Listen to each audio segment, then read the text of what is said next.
उसकी दृष्टि भी निर्मल हो जाती है, उसका सोच विचार भावना भी उदात्त हो जाते हैं। यहाँ तक कि भोजन पानी भी कम हो जाता है, मलमूत्र में दुर्गंध चली जाती है, सुगंधी आने लगती है। यहाँ तक कि उस व्यक्ति की छाया भी कम दिखती है। बहुत सारे गुण योग शास्त्र में वर्णित किए गए हैं। इस सारी बातों को सुनकर माँ देववती ने कहा, पुत्र ये तो बड़ा कठिन कार्य है। अष्टांग योग में ही एक एक का पालन करना, प्राप्त करना कितना कठिन है, और समाधि लगना तो अत्यंत कठिन है। इसलिए पुत्र हमें तुम तो कोई दूसरा उपाय बताओ जिससे सहज रूप में हम आपका अनुभव कर अपने मानव जीवन को धन्य बना सके। कपिल भगवान ने कहा, माँ अगर पूरा नहीं हो सके तो कम से कम थोड़ा थोड़ा तो अष्टांग योग का अनुभव करना ही चाहिए। इससे हमारी साधना में, हमारे चित्त को एकाग्र करने में बहुत बड़ा सहयोग मिलता है। ठीक है माँ, आपने भगवान का दर्शन कभी किया? माँ मौन हो गई, शांत हो गई। तो ही प्रश्न आपसे यदि किया जाए कि आपने भगवान का दर्शन पाया, किन किन ने भगवान का दर्शन पाया, जरा हाथ उठाइए। किसी ने नहीं। अच्छा, किनके घर में भगवान है, जरा हाथ उठाइए। अरे 1 मिनट पहले भगवान का दर्शन नहीं हुआ और 1 मिनट के बाद हो गया। भगवान सबके घर में हैं। तिरुपति जाते हैं दर्शन करने के लिए, बद्रीनाथ जाते हैं, अयोध्या काशी जाते हैं, मथुरा वृंदावन जाते हैं, द्वारिका श्रीनाथ जी जाते हैं दर्शन करने, चारों धाम जाते हैं। और जब पूछा जाए भगवान का दर्शन हुआ तो लोग ऐसे बैठ जाते हैं। हाँ? दर्शन करने के बाद भी आपको दर्शन मिला, ऐसा बोलने का साहस क्यों नहीं होता? क्योंकि ठीक से आप भगवान का दर्शन नहीं करते हो। कई लोग तो तिरुपति जाते हैं दर्शन करने, तो देखते हैं आकाश में, छत में, अरे इतना बड़ा सोना यहाँ कहाँ से लगा हुआ है। सोना ही उनके चित्त में बैठा रहता है। कई लोग जाते बद्रीनाथ हैं, भगवान के सामने खड़े हैं और फोन लगाए हैं, क्या बात है, शेयर का मार्केट कहाँ गया, कितना ऊंचा है, कितना नीचा है, भगवान के सामने खड़े। बताइए कैसे भगवान का दर्शन मिलेगा? कई लोग जाते हैं पीछे लंबी लाइन देखते हैं, कितनी लंबी लाइन है, बहुत भीड़ है, बहुत कठिन है दर्शन। जब आप भगवान के दर्शन करने जाओ तो दूर से ही, तिरुपति में तो बहुत भीड़ होती है ना, इसलिए दूर से ही दर्शन करते करते भगवान के चरणों का दर्शन अनुभव करते रहो और स्तोत्र का पाठ करते रहो कि कमलाकुच चोचुक कुंकुमतो नियतारुणिता तुलनील तनु कमलायत लोचन लोकपते विजयी भव वेंकट शैलपते सचतुर्मुख सणमुख पंचमुख प्रमुखाखिल दैवत मौलिमणे शरणागत वत्सल सारनिधे परिपालय मां वृष शैलपते। ऐसा भगवान का दिव्य स्तमन करते हुए भगवान के चरणार बिंदों का दर्शन करो, तब पूर्ण लाभ मिलता है। कैसे भगवान का दर्शन करना चाहिए? कई लोग तो भीड़ भाड़ में ज्यादा आभूषण पहन कर जाते हैं तो उधर ही मन लगा रहता है, पकड़े रहते हैं। इसलिए तीर्थों में जाओ तो ज्यादा, मंदिरों में जाओ, सत्संग में जाओ तो ज्यादा आभूषण पहन के मत जाओ, क्योंकि ऐसे जगह में ही लोग घात लगाते हैं। भक्त लोग तो भगवान के दर्शन में लगे रहते हैं और दुष्ट लोग वहाँ अपना घात लगा कर बैठते हैं, झटक देते हैं। आपका मन फिर भगवान का चिंतन कैसे कर पाएगा? इसलिए सात्विक रूप से भगवत दर्शन करने के लिए जाएं। और कैसे दर्शन करना चाहिए, कपिल भगवान अपनी माँ से बताते हैं कि माँ संचिन्तयेद् भगवतश्चरणारविन्दं वज्रांकुशध्वज सरोरुहलाञ्छनाढ्यम् उत्तुङ्गरक्तबिलसन्नखचक्रबालं ज्योत्स्नाभिराहदमहद्धृदयान्धकारम् संचिन्तयेद् भगवतश्चरणारविन्दम्। सबसे पहले भगवान के चरणारविंदों का दर्शन करना चाहिए। ये वही श्री चरण जहाँ से गंगा निकली हैं, तीनों लोकों को पावन बना रही हैं। ये वही भगवान के चरण जहाँ वज्र का चिन्ह है, कमल पुष्प का चिन्ह है, मत्स्य का चिन्ह है। ये वही भगवान के घुटने हैं जहाँ से माँ यशोदा के आंगन में भगवान रिंगण करते थे। ये वही कटी भाग है जहाँ पर मैया यशोदा ने रस्सी से उलूखल में बांध दिया था। कितने दयालु हैं। ये वही नाभि जहाँ से ब्रह्मा जी प्रकट हुए, ये वही हृदय जहाँ भृगु जी ने चरण से प्रहार किया, भगवान ने चरण पकड़ लिया, आपके दर्द तो नहीं हुआ। एक कौस्तुभमणि जिस गले में रहती यही कंठ है प्रभु का। ये ठोड़ी, अधरोष्ठ, नासिका, नेत्र, ललाट, और फिर जहाँ आपकी इच्छा हो, जहाँ आपकी भावना हो, जहाँ आपकी प्रीति हो, मुखार बिंद में या चरणार बिंद में, वहाँ 2 मिनट आप दर्शन करते हुए, दृष्टि लगाते हुए, और फिर मंदिर के बाहर जाओ। जो दर्शन किए हो उसको अपने मन मस्तिष्क में बैठा लो। तीर्थों में जाते हैं किस लिए? इसीलिए कि वहाँ जाएं, तन्मय होकर दर्शन करें, और जब अपने घर में आवें और नेत्र बंद करें तो ऐसा लगे कि आप बद्रीनाथ में बैठे हो, भगवान आपके सामने हैं चतुर्भुज रूप में, ध्यान रूप में। तो आपके घर में बैठे हुए भी समाधि के द्वारा आपको उस तीर्थ में विराजे भगवान का दर्शन मिले। इसलिए तो तीर्थ में जाते हैं। सब कुछ देख लिए, घूम घाम लिए, खरीदारी कर लिए, और भगवान का कुछ ध्यान ज्ञान नहीं, तो उससे लाभ नहीं होता है। इसलिए तीर्थों में जाएं तो इस प्रकार ध्यान दे करके दर्शन करें। कपिल देव जी महाराज ने जब ये बात बताई और कहा, सतान प्रसंगान मई बद्ध सौहृदः, हे माँ तू तो मेरे प्रिय भक्तों का संग कर, और उन भक्तों के संग करने से तेरे को शांति मिलेगी, मार्गदर्शन मिलेगा, और धीरे धीरे जब तेरी प्रीति मेरे में हो जाएगी तो मद भयाद वाति वातो यम सूर्यश्चरति मद भयात, मेरे भय से सूर्य चंद्र अग्नि सब कुछ संचरण करते हैं। तो मेरे चरणों में प्रीति लगने पर फिर संसार का बंधन तुम्हें बंधन में नहीं डाल सकता है। तब माँ देवहूति ने एक और प्रश्न किया, हे कपिल, हमने सुना है शास्त्रों में कि ये मानव शरीर बहुत दुर्लभ है, तो क्या ये बात सच है क्या? मनुष्य शरीर बहुत दुर्लभ है, सुध सुर दुर्लभ सद ग्रंथन गावा, देवताओं के लिए भी ये मनुष्य शरीर है, क्या ये बात सच है क्या? यदि सच है तो इस शरीर का निर्माण कैसे होता है पुत्र? तो यहाँ पर बड़े वैज्ञानिक ढंग से भगवान कपिल अपनी माँ से हम सबके शरीर संरचना की बात बताते हैं भागवत में कि हे माँ, जीव स्वर्ग से, नरक से या मृत्युलोक से कहीं से भी पुनः जन्म ले तो सबसे पहले जाकर बादल में मिलता है, मेघों में, और मेघों में मिलकर जीव जल के माध्यम से पृथ्वी में आता है।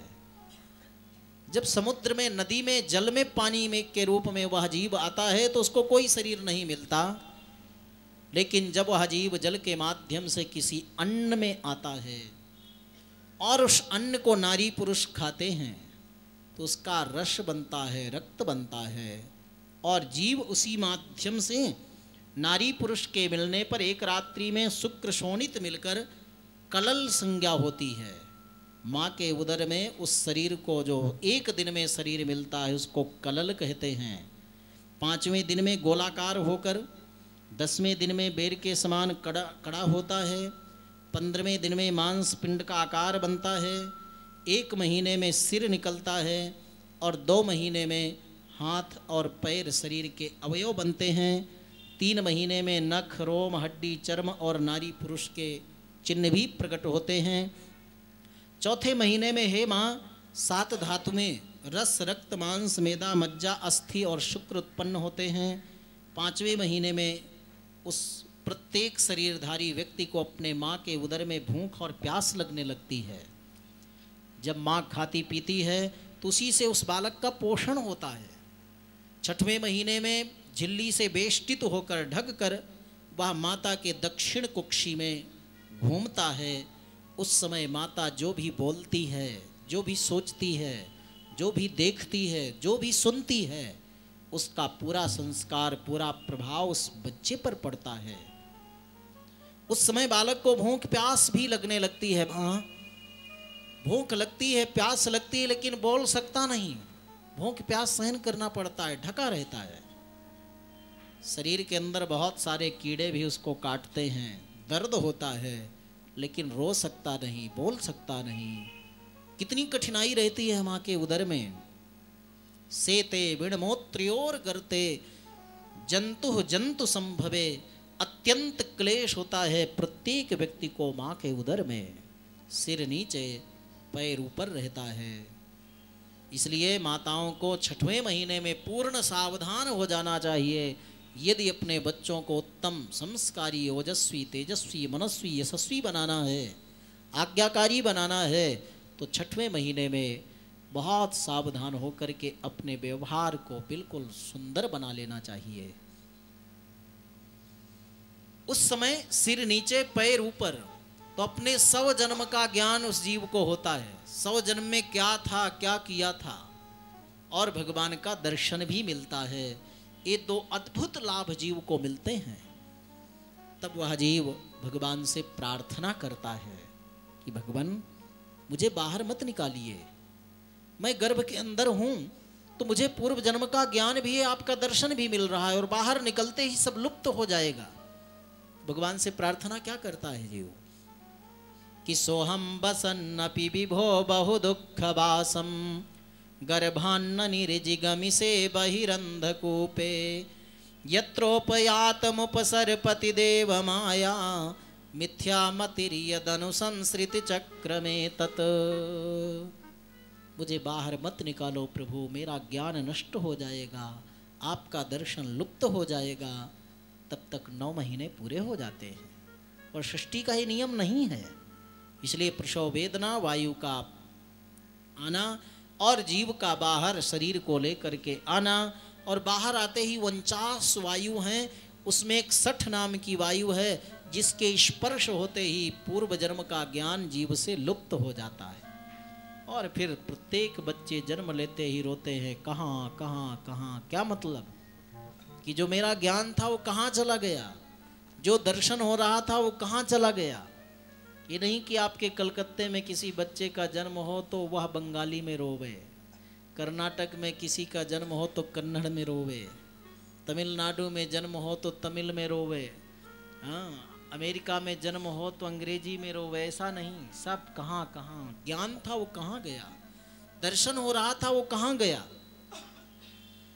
फिर तो वही स्थिति होती है। तुलसीदास जी ने भी बड़ा सुंदर चित्र खींचा है। भूमि परत भा ढाबर पानी, भूमि परत भा ढाबर पानी, भूमि परत भा ढाबर पानी, भूमि परत भा ढाबर पानी, जिम जीवहि माया लिपटाने, जिम की महिमा लिपटाने, जिम जीवहि माया लिपटाने, जिम जीवहि माया लिपटाने। कपिल देव जी महाराज ने माँ देवहूति को बताया कि मानव शरीर कितना दुर्लभ है। माँ कितना दुर्लभ है, कितना योग संयोग बनते बनते तब मानव शरीर मिलता है। इसलिए मानव जीवन पाकर जिसने भगवत भक्ति नहीं किया, सत्कार्य नहीं किया, सत्कर्म नहीं किया, उसका जीवन व्यर्थ माना जाता है। इसलिए भजन करते हैं मनुष्य जन्म अनमोल रे। आप लोगों को जिनको पानी पीना हो, जलपान करना हो, वो लोग जल आदि पान कर लें, और चाय पीना हो भी, और साथ ही साथ भजन चल रहा है। 1 मिनट तक भजन चलेगा। मनुष्य जन्म अनमोल रे, इसे माटी में ना रोल रे, अब तो मिला है फिर न मिलेगा, कभी नहीं कभी नहीं कभी नहीं। मनुष्य जन्म अनमोल रे, इस माटी में ना रोल रे, मनुष्य जन्म अनमोल रे, इस माटी में ना रोल रे, वो अब तो मिला है फिर ना मिलेगा, कभी नहीं कभी नहीं कभी नहीं, अब तो मिला है फिर न मिलेगा, कभी नहीं कभी नहीं कभी नहीं, कभी नहीं कभी नहीं कभी नहीं कभी नहीं, कभी नहीं कभी तो मिला है फिर न मिलेगा, कभी नहीं कभी नहीं कभी नहीं।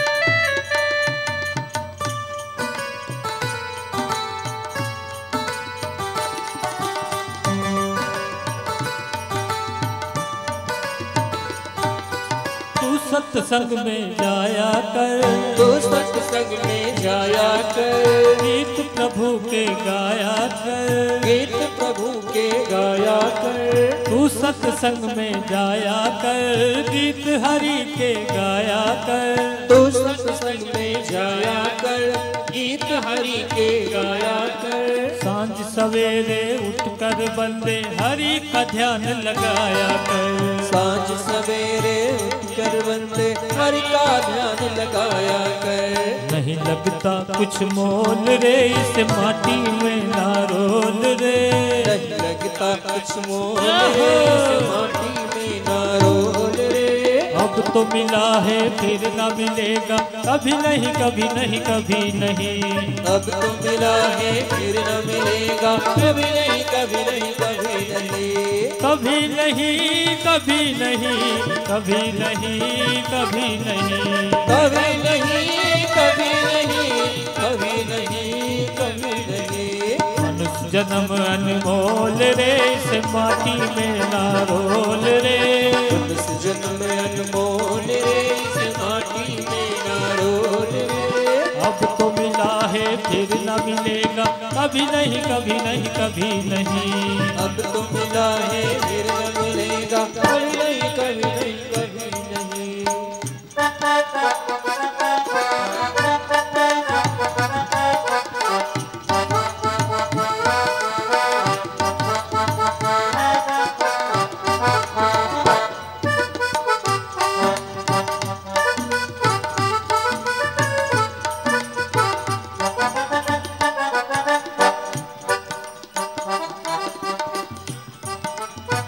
बुलबुला है पानी का, तू बुलबुला है पानी का, मत कर जोर जवानी का, मत कर जोर जवानी का।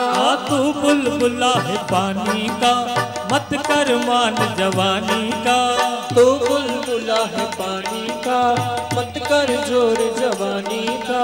नेक कमाई कर ले रे भाई, पता नहीं जिंदगानी का, नेक कमाई कर ले रे भाई, पता नहीं जिंदगानी का।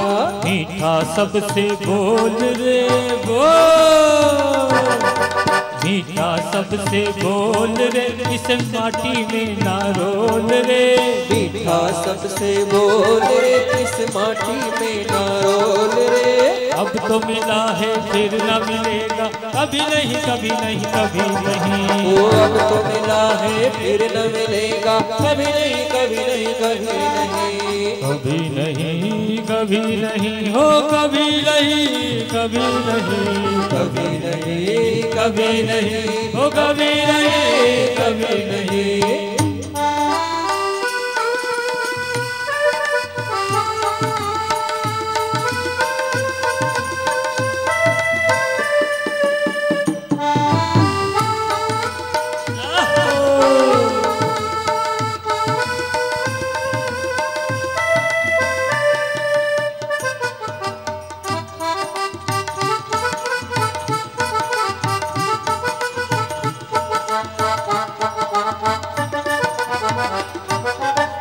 मतलब का संसार है, मतलब का संसार है, क्या इसका विश्वास है, क्या इसका विश्वास है। ये मतलब का संसार है, इसका नहीं एतबार है, मतलब का संसार है, क्या इसका विश्वास है। संभल संभल कर कदम रखो, फूल नहीं अंगार है, संभल संभल कर कदम रखो, फूल नहीं अंगार है। मन की आंखें खोल रे खोल, मन की आंखें खोल रे इस माटी में ना रोल रे, मन की आंखें खोल रे इस माटी में ना रोल रे। अब तो मिला है फिर न मिलेगा, कभी नहीं कभी नहीं कभी नहीं। अब तो मिला है फिर न मिलेगा, कभी नहीं कभी नहीं कभी नहीं। वो कभी नहीं कभी नहीं कभी नहीं।